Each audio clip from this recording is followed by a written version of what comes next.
2 News 24-hour weather line, 259 WKRN.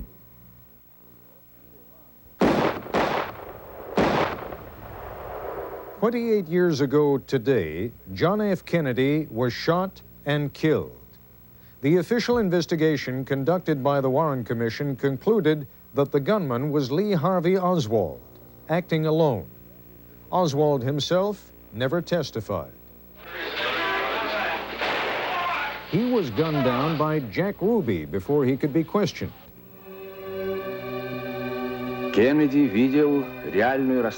This is part of a Russian documentary on the Kennedy assassination.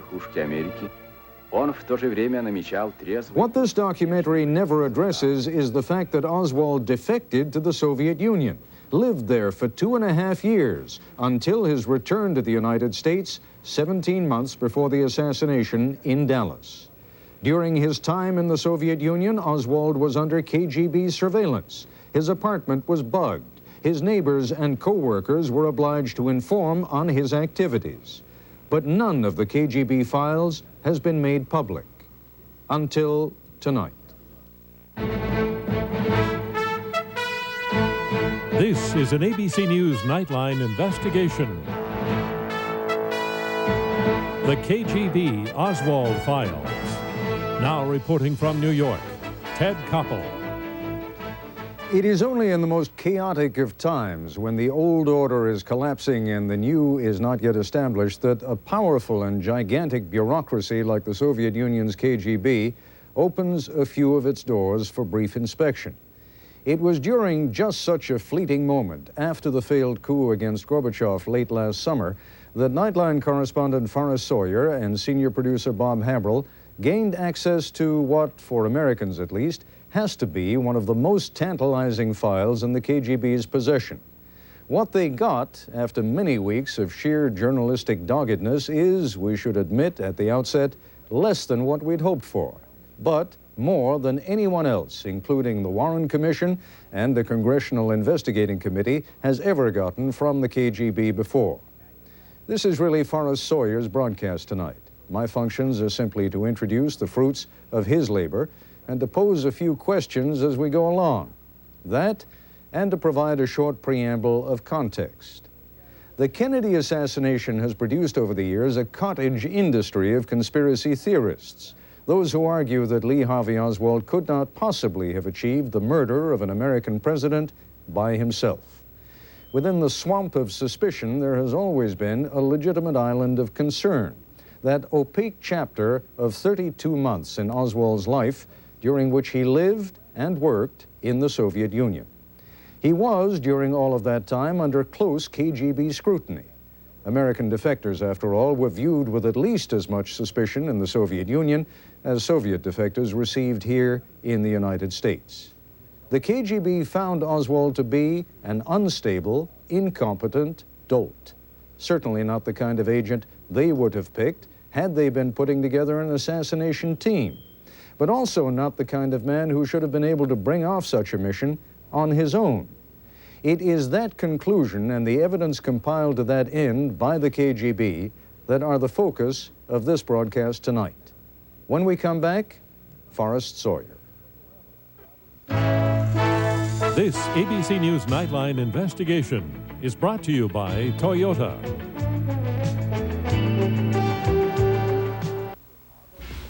So we're thinking of getting a new car. And, well, you know what I'm thinking. She's talking safety and reliability. I'm thinking twin cam, 16 valve. Oof. Mid-engine. Okay, so she's into driver's side airbags and room for 7. I want a low coefficient of drag. Whew. She finally gives in. And I get my way. The 1992 Toyota Previa. I guess I showed her. Sears announces our biggest pre-Thanksgiving sale ever. Save 25 to 30% on all women's classic collection separates, all kids' outerwear, fleece sets, and sweaters, and save 10 to 50% on every item in the men's store.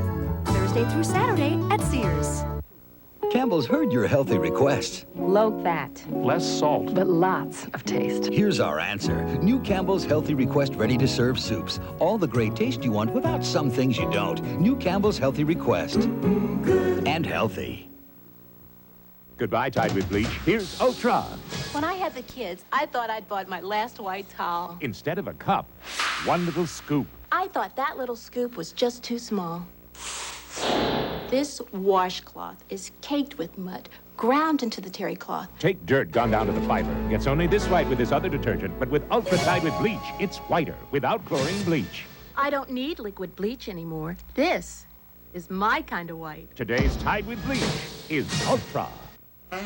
No place hops like Sonic. Right now, there's a new star at Sonic.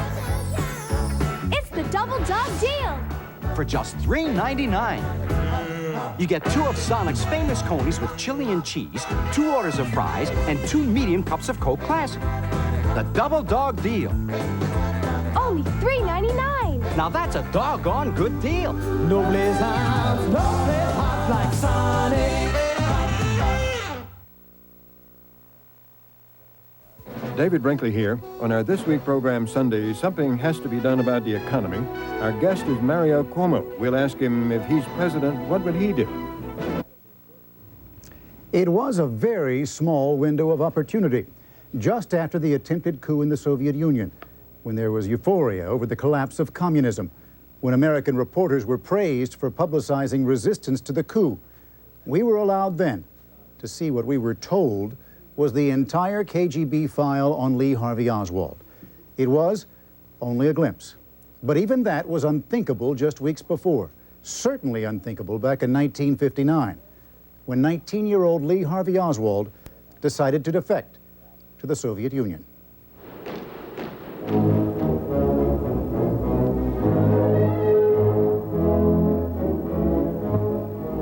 It was the heart of the Cold War.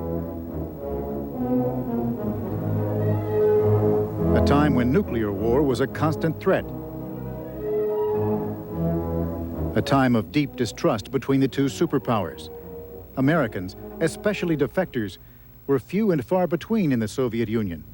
Always suspected of being CIA, always closely watched. Priscilla Johnson was a young journalist in Moscow. We were like a virus that would poison every Russian citizen we came in contact with. And we should be screened off, walled off from contact with Russians. And just about anybody we did talk to was called in and asked about us. For 2.5 years, beginning in 1959, Lee Harvey Oswald lived in the Soviet Union. For 2.5 years, the KGB watched. Agents tailed him. Informers filed reports. His mail was searched. Even his home was bugged. A 5-volume file was compiled, the most complete picture in existence of what Oswald was really like. In mid-September, we spoke with the new KGB chairman, Vadim Bakatin, appointed to reform the most notorious intelligence agency in the world, to give it what he called a more human face. There are so many secrets inside the KGB that people want badly to know, and one of them has been here for almost 30 years. Americans are eager to know what role, if any, the KGB may have had with Lee Harvey Oswald. I can't say anything. I just have not studied it. But if you're interested in this, I can study it and devote a special TV program to it. But I need some time for that. 5 weeks later, we entered KGB headquarters again. This time with case officer Valentin Kandurian, who had done the studying for Bakatin. The threshold of the mystery. So, opening the door. Go ahead. You're welcome. This is the original material. The original, exactly. This is the original material. Is this everything? Yes. This is everything. Kandurian had read every page of the file. We have reports of informants, surveillance reports, reports written by KGB officers. Is his original residence permit? Yes, exactly. We were not permitted to examine the file for long or to photocopy the documents. But what we saw clearly indicates Oswald was not a KGB operative. Still, while he was in the Soviet Union, could he have been working for the CIA? Any evidence that he was connected with any intelligence service anywhere? None. None. No evidence at all. Privately, high-ranking KGB officials say they believe the file shows a man incapable of acting alone to kill Kennedy.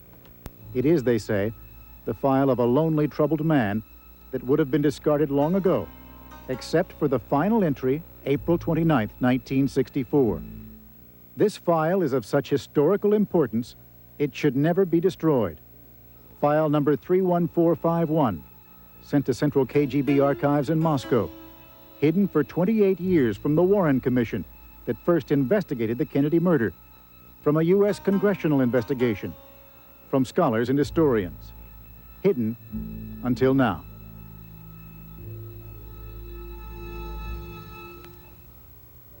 Now, Forrest, before we get into the details of what you were allowed to see, let me ask you a skeptical question. First of all, why do you believe, or do you believe, that the file that you saw was in fact the complete file, and why do you think they showed it to you at all? Well, first of all, it is the KGB, so you have to take anything you see with a grain of salt. It's possible that it's been falsified. It's even more possible, I think, that it was laundered a bit. That having been said, we can add that the reformers who are running the KGB have it not at all in their interest to protect the past. The file was voluminous, it was quite old, it was quite detailed, and it was not self-contradictory. So if it was falsified, it had to be falsified, I think, sometime long ago. And the KGB never dreamed then that they would release their files. Finally, there is corroboration. A KGB defector back in 1964, Yuri Nasenko, who said virtually the same things that we are hearing now when he claimed to have seen the file. And we went to Minsk and talked to the people who knew Oswald, and they said more or less the same things. All right, in effect, preamble to what now comes for the rest of the program, and indeed we'll be coming back to that Soviet defector, Nasenko, later in this broadcast. We'll be back with more of Forrest Sawyer's story in a moment.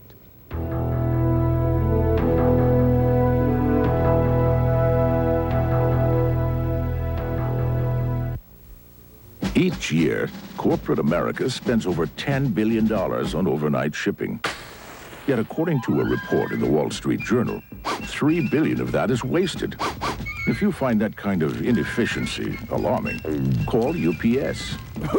We can save you up to 40% on overnight deliveries and help prevent your profits from going up in smoke.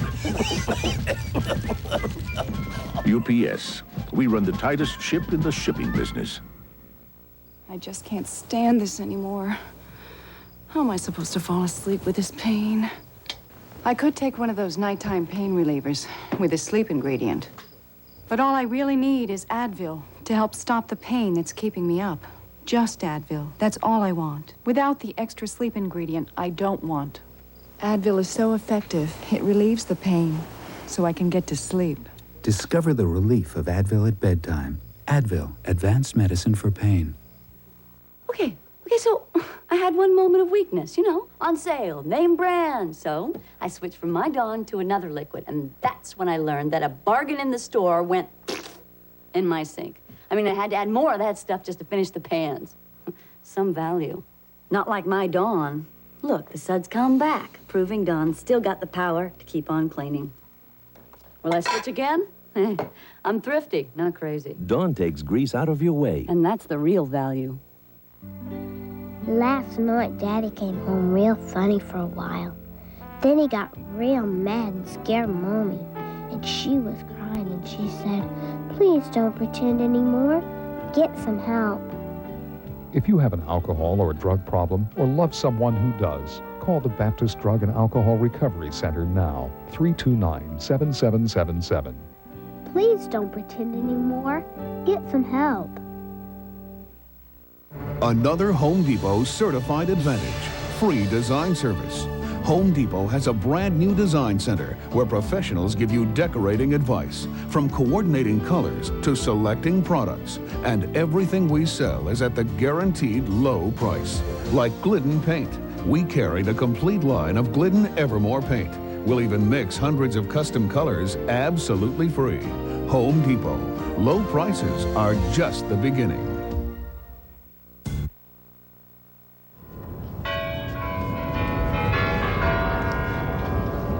The Soviet Union controlled by steel and iron boots, ruled by the unchallengeable wishes of a few old men, had few attractions for those who lived outside the Iron Curtain. But for Lee Harvey Oswald, from the age of 18, this was a dream of paradise. Unlike the nightmare of poverty he said his family had lived in the United States. He said he didn't want to become downtrodden as his mother was. And I said, downtrodden by what or whom? And he said, by the capitalist system. I had an impression that he wanted to do anything in his power to hurt or embarrass the United States. Even while he was in the Marines, a radar operator who watched the launch of top-secret U-2 spy plane missions over the Soviet Union, even then, Oswald made no secret of his dreams. He studied Russian, subscribed to Russian-language newspapers and magazines. His buddies called him Oswaldovich and teased him about being a spy. It was typical of us to tease each other about everything, and especially some goofy guy sitting over here reading a Russian dictionary. I can't remember what led to it, but he said, I am going to do something someday that the entire world will know about. I am 100% convinced in my mind he meant his defection to Russia at that time. On October 16, 1959, Oswald arrived in Moscow on a train from Finland. The next day, one day before his 20th birthday, he announced he wanted to stay. Oswald's file shows the politically powerful KGB concluded he was of no intelligence value and refused to support him for Soviet citizenship. A top-secret report in the file says, taking into account that the personality of the applicant is absolutely unclear to us, and the fact that First Directorate of the KGB and counterintelligence have no interest in Lee Harvey Oswald, he had been refused citizenship. Oswald was stunned by the rejection and decided on a desperate act, slitting his left wrist. He was found in a bathroom in this hotel, lying in a pool of blood. He wrote in his diary, "My fondest dreams are shattered." And near his body, says the KGB, was a suicide note that read, "I have come a long way, only to find my death, but I love life." Oswald was rushed to Bodkinskaya Hospital. He had managed to capture the government's attention. Who was this man? There was some sort of suspicion at the very beginning, and people from the KGB thought that that man could be an agent of the CIA, for instance, or the FBI, or some other special agency of some other country. And due to this fact, they tried to do their best to clarify the situation. The KGB gave their target a code name, a play on Lee Harvey, Lihoy, which means desperate. They watched as he moved into the Hotel Metropole and received a visitor. Journalist Priscilla Johnson, acting on a tip that Oswald was trying to defect, came by to see him. Oswald told her he was a dedicated Marxist. I talked to him a little bit about the ideas of communism, and he didn't seem really to know anything about it. And he liked to use very long words, which he then mixed up. Instead of saying asked, he said, I've asked the Soviet government to give me citizenship. And he seemed to make about as much sense of Marx as he did of the English language. On October 31st, a determined Oswald decided to force the issue at the U.S. Embassy, arriving to renounce his citizenship. U.S. Consul Richard Snyder put Oswald off to give him time to reconsider, and Oswald never did return to finalize the process. His passport was kept for him, while Snyder cabled a warning to Washington. Oswald had issued a threat. The cable read, "Says action contemplated last 2 years. Main reason, I am a Marxist. Attitude, arrogant, aggressive. Recently discharged Marine Corps. Says has offered Soviets any information he has acquired as enlisted radar operator." I surmise that the reason he told me that was because he thought that he was talking to a bug in the wall. in which case he was probably right. But I think that he was talking as much, in other words, to what he thought were his Soviet handlers as he was to me. Today, the KGB claims that, despite his offer, no one ever debriefed Oswald. One KGB agent says it was a classic intelligence blunder. The agency says there is no mention in file 31451 of Oswald's knowledge of U.S. military radar or the secret U-2 flights over the Soviet Union. But there is a note from Anastas Mikoyan of the Supreme Soviet, who 4 years later would represent the Soviet Union at President Kennedy's funeral. A note urging that Oswald's request for citizenship be reconsidered. He wrote, "Clarify your position and submit it to the Central Committee." Soon after that, Oswald was told he could stay for 1 year.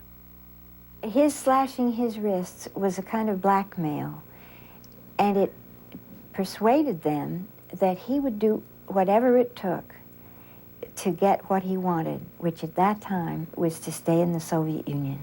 He was not abnormal, mentally abnormal, I mean. But on the other hand, he was an eccentric sort of person. So he was some kind of adventurer. He wanted to find a better place to live in. He wanted to have a better life, like everyone, I think. And on the other hand, he chose, a strange way of looking for such a place, such conditions. Lee Harvey Oswald, who claimed to be a Marxist but didn't understand it, who cursed his own country and longed for one he didn't comprehend. Lee Harvey Oswald had gotten what he wanted. He was now a stranger in a strange land and would soon be traveling to a city he'd never heard of. There, he would be given an apartment that was later bugged, watched by his co-workers, even by a woman he dated, and followed by KGB agents as he bought a rifle and joined a hunting club.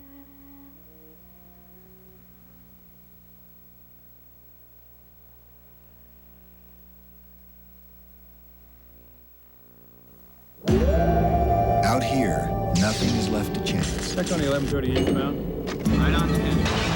That's why Burlington Northern buys reliable, durable trucks, like their 1,500 Chevy trucks.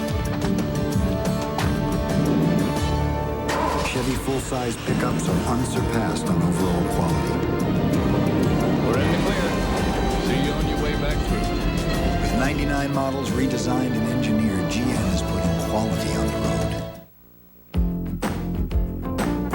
How'd you get those flowers in there? Glade potpourri, it freshens the air. Where'd you get them herbs and spice? Glade potpourri, it smells so nice. And now, there's new, longer-lasting Glade Carpet Potpourri. So now the freshness lasts even longer. Spray it, shake it, or pump it. No potpourris like Glade.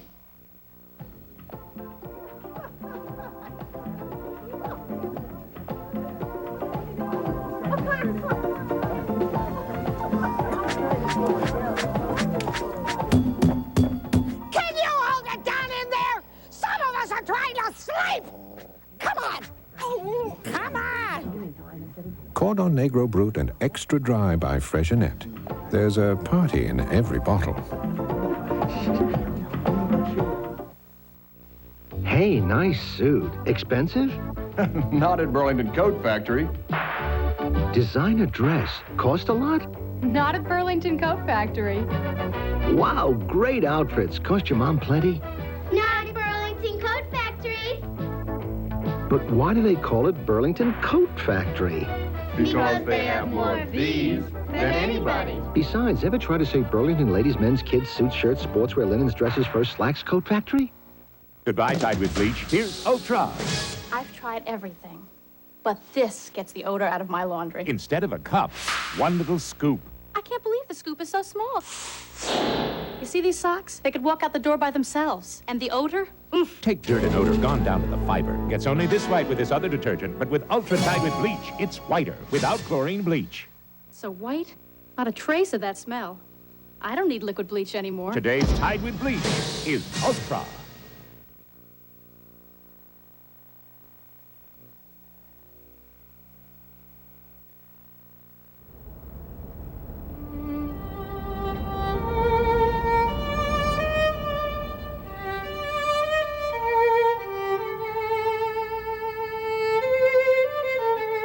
When Lee Harvey Oswald was told he was being sent to Minsk, he asked, "Is that in Siberia?"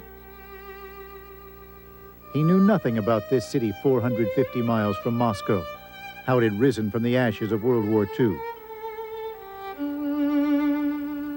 For Oswald, Minsk was simply a place of exile.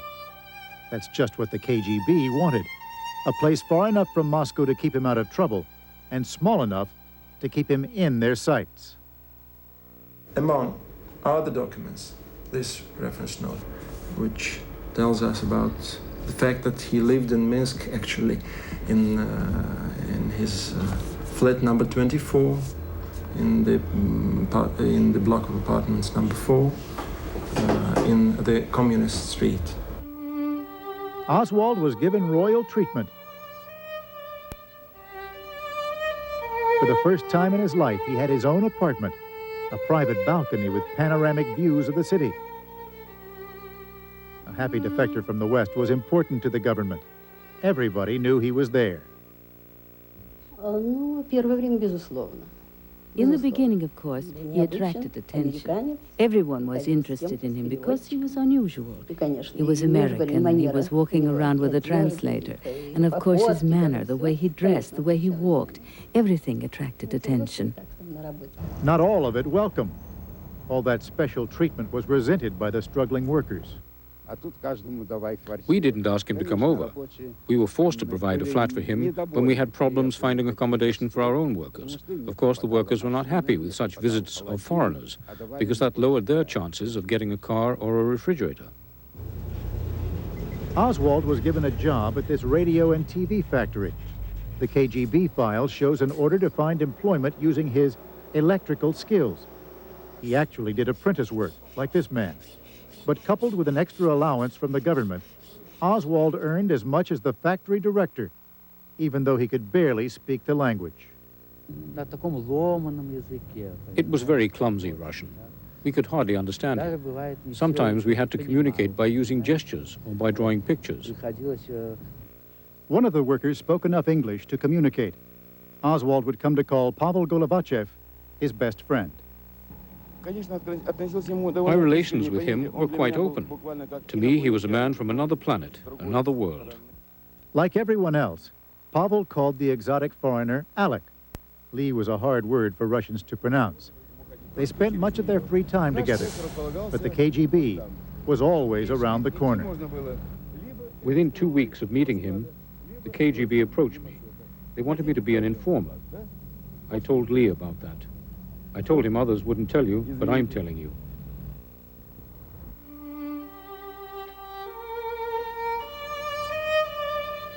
In fact, Oswald was surrounded by informants, his friends and his fellow workers, watching every move.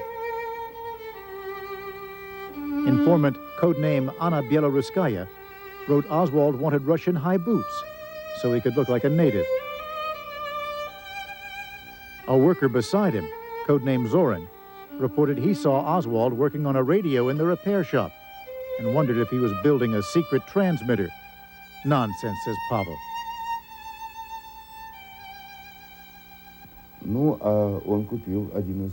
He bought one of the cheapest radio sets, and it only had short and long-wave frequencies. He complained that he couldn't receive certain broadcasts. So with a kitchen knife, I adjusted the capacitor for him, and it worked fine.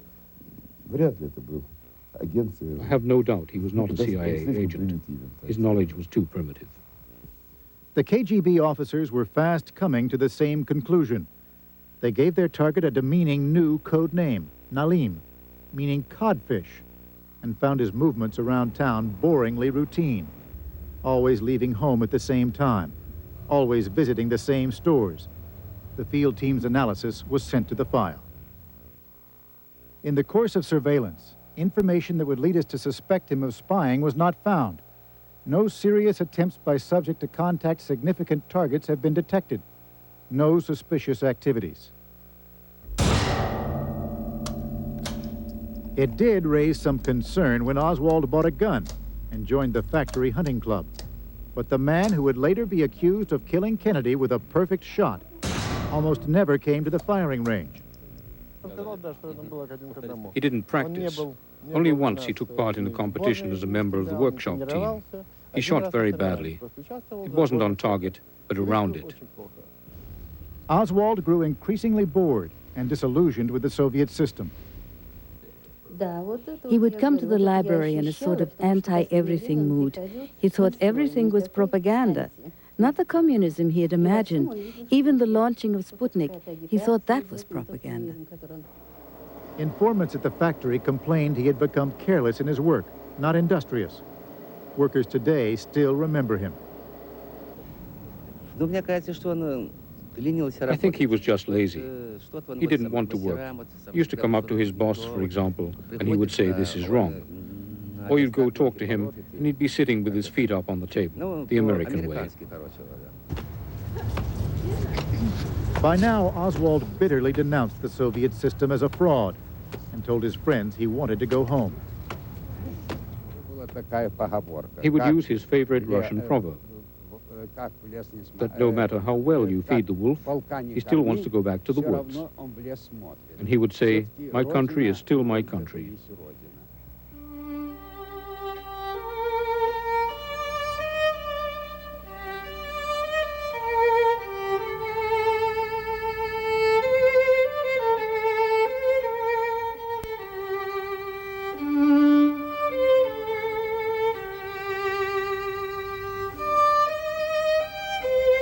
Oswald would devise a plan to mend his fences with the U.S. Embassy and persuade the Soviets to let him go. But before all of that, he would marry a woman he said he did not love. He would beat her, and in the end, he would betray her. Before we go on, let's go back a little bit, Forrest, and talk to me about the gun for a moment. I'm intrigued on the one hand by the fact that one of his fellow factory workers said he was a lousy shot, but he also says he only came out once. Can we really conclude anything from one such isolated example? If it were isolated, we would have some trouble making that conclusion, but Mr. Tiskovich's comments are not alone. There are other people there who remember him as a bad shot, and there is the file. Informants writing that he was a bad shot when he went out with the factory hunting club. And there's a notation that when he did try to shoot, it just simply didn't work at all. He finally sold that rifle for about $20. You also told me a story about Lee Harvey Oswald going hunting with a bunch of Russian friends. It is a story that goes around that he went out looking for rabbits, and everybody had to bring back a rabbit before they could go home. Somebody came up behind him and took the rabbit out because Oswald couldn't hit it. So there is no evidence then within the context of his shooting in the Soviet Union that he was a spectacular shot or even an adequate shot for that matter. Exactly the contrary, and also evidence that he had little or no interest in shooting. All right. We will go on with Forrest Sawyer's story after this break.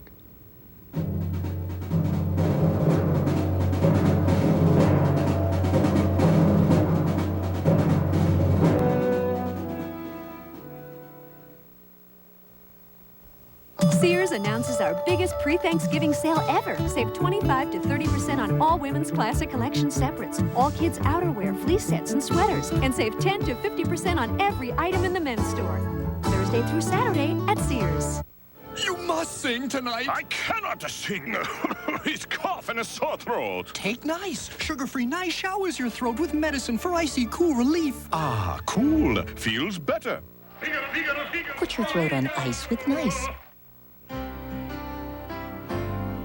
Have you ever gone as far as your dreams go? Have you let the wind show you the way? Have you held the promise of a good day right in your hands? Have you ever asked the road to dance? Have you? Have you driven a Ford lately? Oriental Rugs at 2515 West End Avenue is going out of business, closing their doors forever. Everything in the store is 57 to 65% off or more. The largest selection of Oriental Rugs at the lowest prices ever are available right now at Centennial Oriental Rugs going out of business sale. Hurry before the doors close forever. Centennial Oriental Rugs across from Centennial Park. Store hours are Monday through Saturday 10 to 7 and Sunday 11 to 6. All major credit cards accepted. Financing of... It's the grand opening of Furniture Factory Outlet, Nashville's newest, most exciting furniture showroom. 50,000 square feet of name brand furniture at lowest guaranteed prices every day. You could easily pay over $400 for a recliner of this quality, but not at Furniture Factory Outlet, because while they last, these Catnapper Chase recliners in your choice of colors are priced for an unbelievable $188. At Furniture Factory Outlet, we save you money. Looking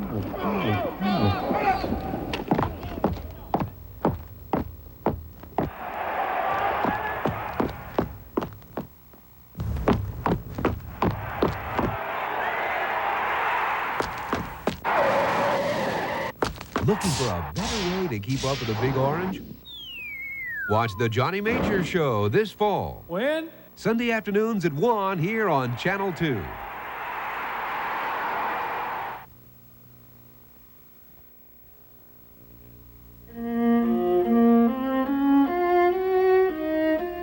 Minsk was a city that made time for romance. A young Westerner with his own apartment and plenty of money could always find women who were interested in getting to know him. Lee Harvey Oswald knew a good thing when he saw it. He was very fond of attending parties, dancing parties. He was very fond of dating with girls. By the way, he liked blondes. What Oswald did not know was that some of his dates were there on business.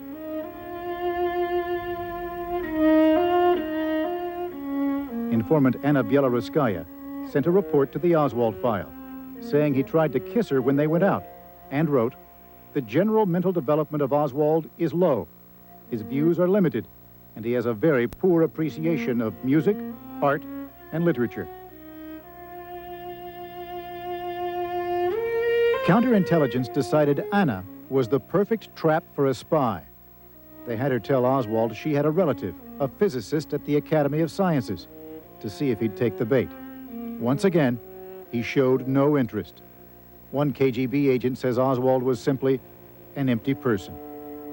Pavel Golovachev says Oswald was also brazen, one time inviting two of his girlfriends to the same birthday party. Both of these are his women. He slept with one of them, the other one he wanted to marry. And me, in his company, I felt like a fool. The one he wanted to marry was the one he said he loved, Ella Germain.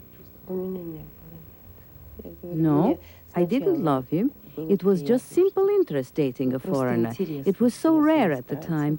When we dated, it was really interesting. We had a good time. He never took advantage of me. He was so nice.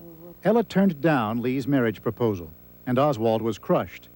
In his diary, he wrote, "I realized she was never serious with me, but only exploited my being an American. I am miserable." But not so miserable that he stopped going to dances. At one of them, he met a new girl, a pretty one, with lots of boyfriends, Marina Nikolaevna Prusakova. He told me that he found a girl, and I came over, and I think Marina was there and surrounded by about 4 guys. And later he saw her home. Just 2 months after he met Marina, 4 months after Ella turned him down, Oswald proposed to his new girl, and Marina said yes. Probably he wanted to get back at Ella. I didn't think he gave this marriage a lot of thought. It was done in haste. It wasn't a wise step. Marina moved into Oswald's apartment, into a personal disaster, what she now calls probably the worst mistake of my life. The KGB bug hidden in the apartment wall heard her defending her country against his constant complaints. The agency says he was lazy and late in bed, ordering Marina around, quarreling over caring for their new child. Worst of all, he had a temper. When he lost it, he beat her.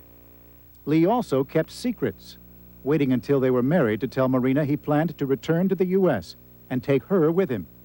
He had already written to the U.S. Embassy seeking his passport. On February 13, 1961, the U.S. Embassy received a letter from Oswald that read, "Since I have not received a reply to my letter of December 1960, I am writing again." What letter was he referring to? Theorists have speculated he never did write it, that he was simply unstable or lying. In fact, the KGB intercepted Oswald's missing first letter, and the original still exists inside the Oswald file. In subsequent correspondence, Oswald blustered, reminding Richard Snyder of U.S. obligations to an American citizen. Hey, it was almost comical when you read his letters, sitting on my end. You know, here's a man sitting out in Minsk who I knew was unhappy. He had to be, because that's the nature of the game, and I've seen it before. And yet, you know, playing the hard-to-get hand, as though he were in control and I were a timid bureaucrat who could be scared out, you know, of this ridiculous posture of mine. The KGB was alarmed at Oswald's efforts to leave the country, worried he might try some last-minute spying. They stepped up surveillance and used Marina's uncle, an officer in the Ministry of Internal Affairs, to pressure her to stay. The KGB bug heard the young couple argue bitterly in their home, Marina crying, "Do whatever you want. I'll never go anywhere with you. You do nothing to help me. Why don't you go buy some milk for the child? You're always nervous up until 2 o'clock in the morning. You can go to your America without me, and I hope you drop dead along the way." In the end, Marina did agree to set sail into an uncertain future. Oswald was to become even more abusive in the United States, even more secretive. And finally, he would leave her to face an accusing world. But before they left Minsk, there was a little peace. They spent their last evening with Pavel, who remembers his friend as a gentle man. Really, I never saw him angry. He was always calm. As for the best times, he was a perfect family man. That last evening when he was ironing his child's diapers, he sincerely loved his daughter. I think the best memory is that last evening when we were ironing things. The people of Minsk did not expect to hear much more from Lee Harvey Oswald. The news they received on November 22, 1963, was to leave them stunned and certain that what they were hearing about him was not true at all.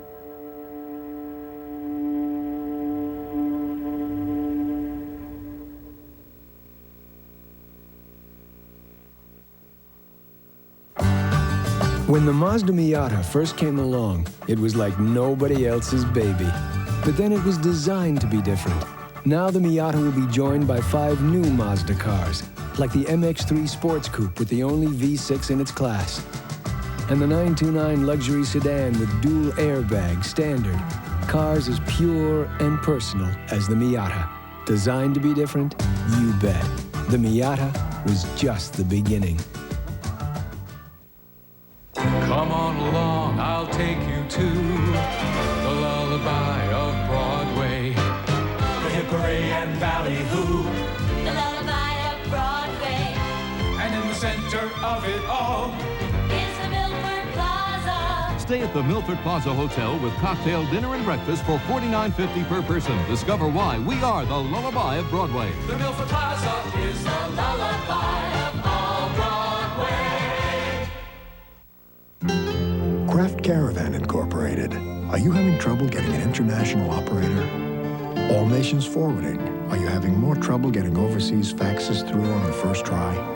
We want you back. AT&T Pro Watts. Competitive prices on international calls. Plus our new Favorite Nation 10% discount. Switch now and get 1 month of long distance free. We want you back. Call 1-800-222-0900.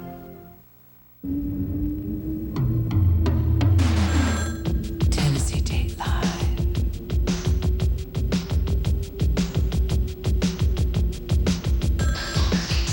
Call Tennessee's most exciting singles at 1-900-860-WINK and receive your free Dateline answering service. That's 1-900-860-WINK, only $1.99 a minute.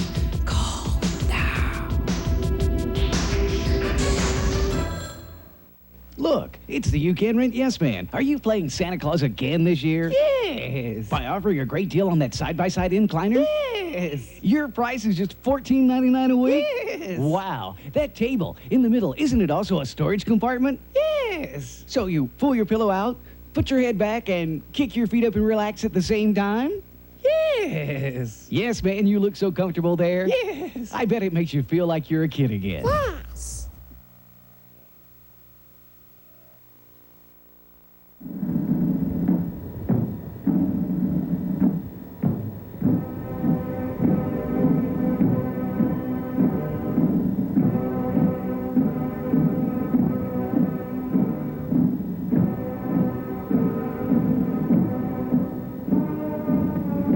As America buried its president, the KGB watched the painful proceedings and worried. Would the Soviet Union be accused of involvement with the former defector? Agents compiled press reports, monitoring the Warren Commission's investigation. The people of Minsk worried, too, that somehow they would share the blame.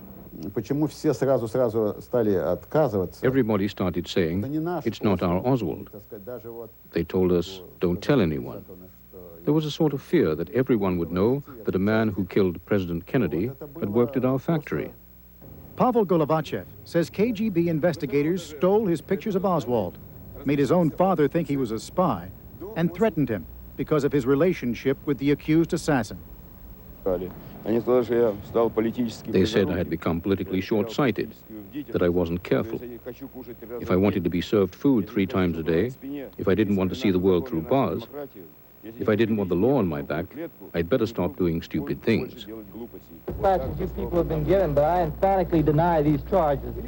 Was this the man who killed the president? The Oswald file contains no official conclusion, but KGB officials familiar with the file say a man who for 2.5 years showed so little intelligence and so little initiative, who couldn't shoot straight and didn't try, that man, they say, was not capable of acting alone.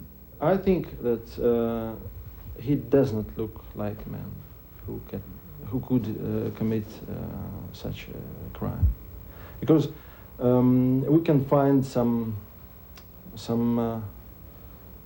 passages in these documents testifying to the fact that people who knew him, who worked with him at the same factory, could have never imagined that such a person like Oswald could commit such a crime. Today, those same people are just as convinced. We spent a lot of time with the plant leaders discussing it, and we decided that some special gang used him, those in America who wanted to get rid of the president. We didn't believe it. He wasn't brave. We didn't think he could do such a thing. He couldn't be a murderer. He was too soft. That's my feeling. And what about Marina Oswald, who knew Lee Harvey Oswald best of all, who, together with her attorney, appeared before the Warren Commission? She's of the opinion that Lee Harvey Oswald was the assassin of President John F. Kennedy. Today, Marina declines to be interviewed, but says she has changed her mind. She says evidence that was not presented at the Warren Commission now convinces her Oswald was not guilty. The Oswald file is only one of hundreds of thousands in the KGB archives, waiting to be released as part of the new policy of reform. But will they ever emerge? It's certainly not happening at the moment. The old guard in the KGB is still, by and large, in place. And the old guard in the KGB has an awful lot to lose. They have already lost their ability to dominate Soviet society. The agency once controlled foreign intelligence, counterintelligence, military intelligence, the secret police, and border guards. And it ran a network of millions of informants. It was the old KGB chairman who engineered the attempted coup in August, a last desperate effort to hold on to the failing police state. Now, just as the statue of the KGB's founder has been torn down, the agency itself is being dismantled, its powers scattered among several new agencies. The man sent to accomplish that is the new KGB chairman, Vadim Bakatin. As one source put it, he arrived like a lone sheriff at high noon, facing a town full of very tough gunslingers. And there is no guarantee he'll win the shootout. And what about the Oswald file? Its release was originally promised to ABC News, but because of internal protests, that promise was withdrawn after we viewed the material for a single day.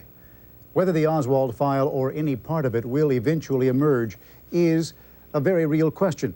The file is, in a sense, a symbol of the KGB's turmoil.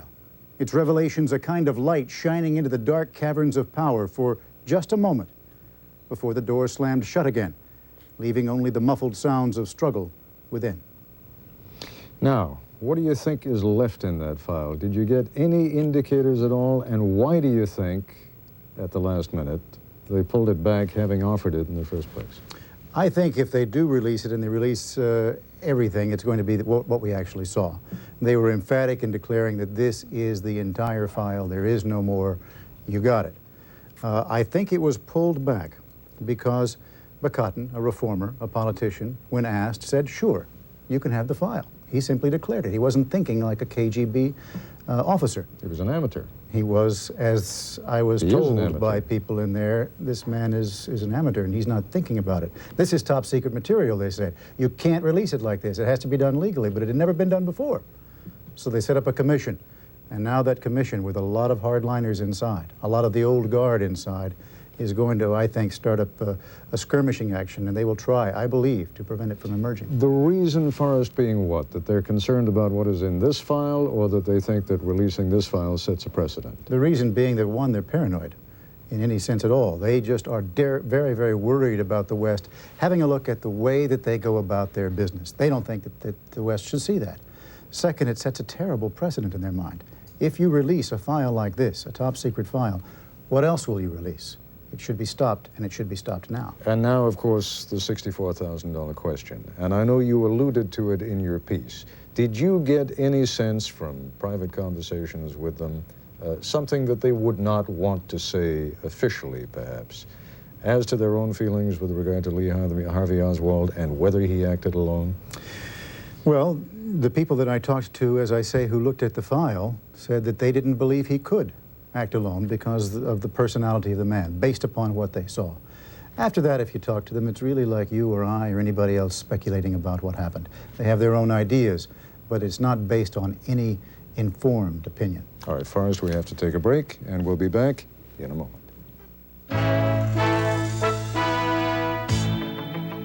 This ABC News Nightline investigation has been brought to you by Ford.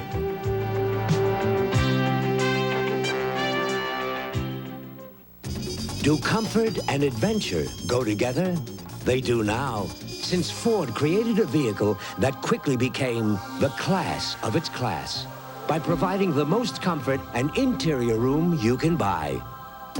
4-liter power and as much exterior room as your heart desires. Going where others have never gone before. That's what being an explorer is all about.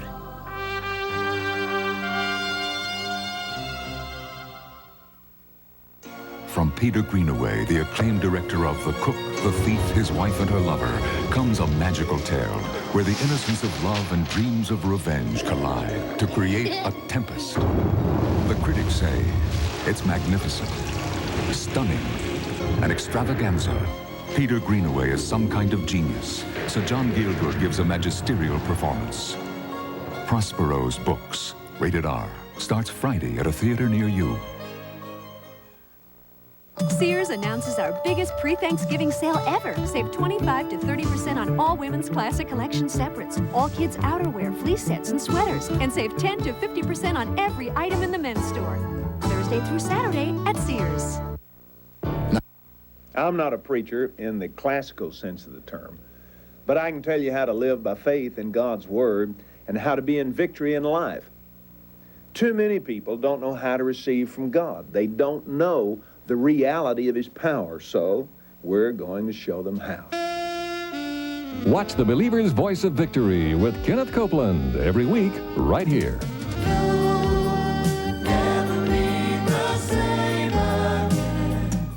Some home equity lenders tease you with low introductory rates. Not the Money Store. Right now, we're offering qualified homeowners fixed-rate home equity loans as low as 7.5%. That means after 90 days, your low rate would be 7.5%. And after 2 years, just 7.5%. The Money Store guarantees your low fixed rate will never go up.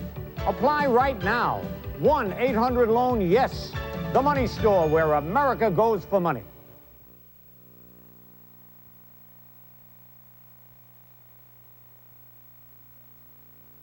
You ready for some football? It's the game of the week. It's coming your way. It's Monday Night Football, and it's time to play. Now, at the beginning of this broadcast, you, Forrest Sawyer, spoke about a Soviet defector, a man by the name of Nosenko, who came to this country in 1964, who was actually a KGB officer handling the Oswald case. And an old friend and colleague of ours, Daniel Shore, who used to work for CBS back in the old days when, in fact, he opened the Moscow bureau for them, now is a senior analyst for National Public Radio. Dan gave us a call and said, you know, all of what I'm seeing that you guys have corresponds exactly to what this man Nosenko said when he defected to the United States back in 1964. Dan Shore is with us now. Dan, thank you for being so patient and sitting here long into the night with us. Tell us a little bit more about Nosenko and what it was he said when he came over and why he was disbelieved. Well, I've been sitting with utter fascination watching Forrest's report because Yuri Nosenko, Lieutenant Colonel KGB, defected 10 weeks after the Kennedy assassination in Geneva, and of course the fact that there was a proximity of time made him seem instantly suspect because he said he had been handling the Oswald file. He talked to the FBI for 3 days. The reports went to the Warren Commission. The Warren Commission declined to hear him, put the file away, stamped it secret, and only in 1975, on a Freedom of Information application, did I dig that file out of the National Archives, and oddly enough, there it is, and it says it's the same file that he spoke about, and it's the same file that Forrest saw, and it tracks almost detail by detail, including his attempt to slash his wrists, including going to the hospital, being sent to Minsk, the fact he was not recruited because he was regarded as not very normal and not very intelligent, and all of that. But the most interesting part, which hasn't yet been covered, was also in Nosenko's report, and that was what happened after the Kennedy assassination. Go ahead. Well, according to Nosenko, who now I think has to be believed, according to Nosenko, what happened was that there was panic in the KGB. Nikita Khrushchev himself got terribly upset, and word came down to Nosenko to dig up the file and find out whether there had been any conceivable connection with the KGB. The file was by this time in Minsk. They had lost track of him. They hadn't even known in Moscow that he'd gone back to the United States. They rushed the file to Moscow. They poured through it. At one point, they found one reference by a KGB officer in Minsk saying that before he left to the States, we tried to influence him in the right direction. And that caused more panic. And then Vladimir Zamichosny, then the head of the KGB, had to then report directly to the Central Committee and to Khrushchev and persuade them that reference to trying to influence him was sort of bureaucratic boilerplate by somebody who had written that not knowing that President Kennedy had been assassinated and trying to make the KGB look good. But in every other detail, as I watched this report, right.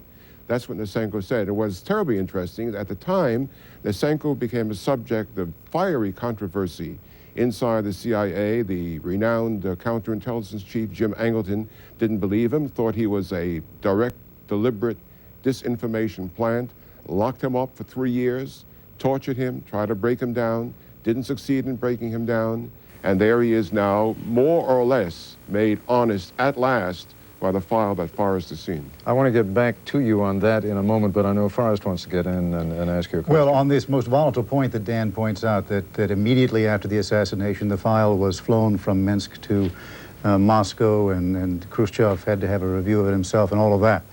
I can't confirm that at all.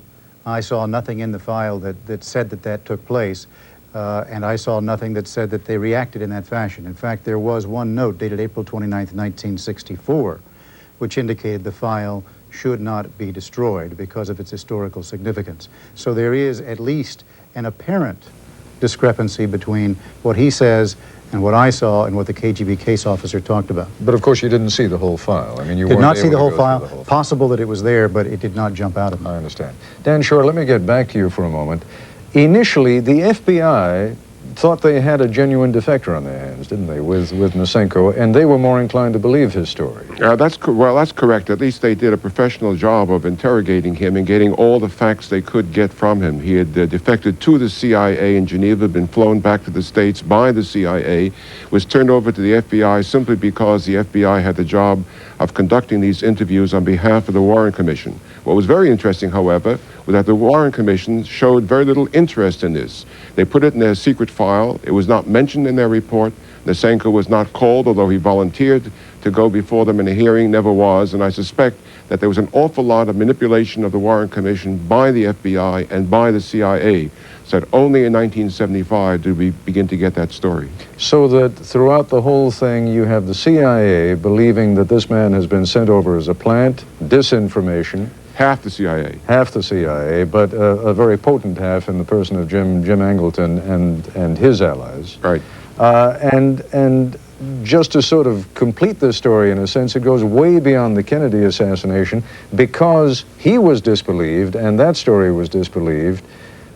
All kinds of other material that then flowed to the CIA from other Soviets later on was also disbelieved. Well, that's right, and they had the favorite defector of Jim Angleton, a man named Golitsyn, who told him not to believe this other defector, Nosenko, and for the next 10 or 15 years, the agency was torn apart in the battle of whose defector was the real defector and the genuine one, so that the fact that he brought this information about Nosenko, about Oswald, was only a part of what was to become an enormous fight within the CIA, which almost destroyed their intelligence gathering capacity.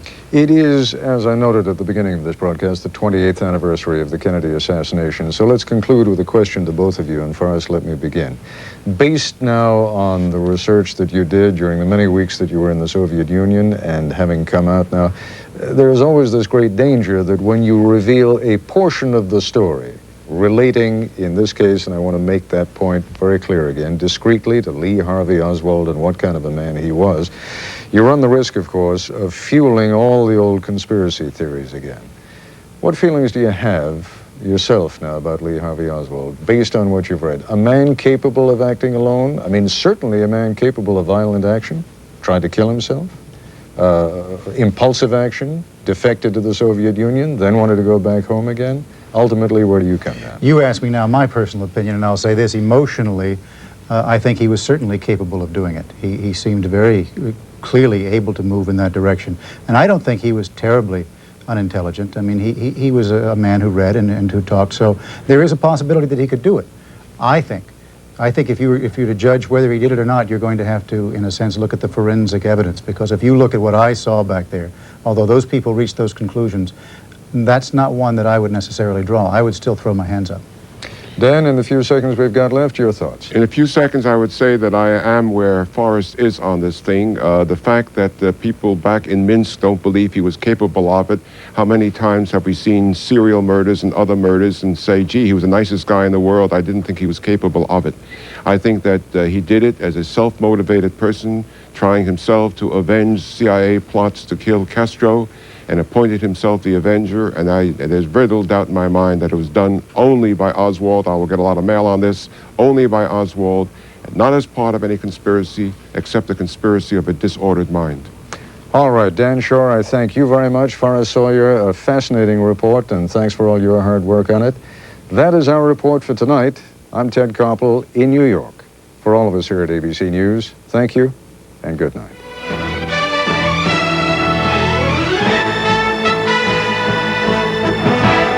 This has been an ABC News Nightline investigation. If you wish a videocassette version of Nightline, the cost is $14.98, plus $3.95 shipping and handling. If you wish a printed transcript of this or any Nightline broadcast, please send $4 to Journal Graphics, 1535 Grant Street, Denver, Colorado, 80203, or call 303-831-9000.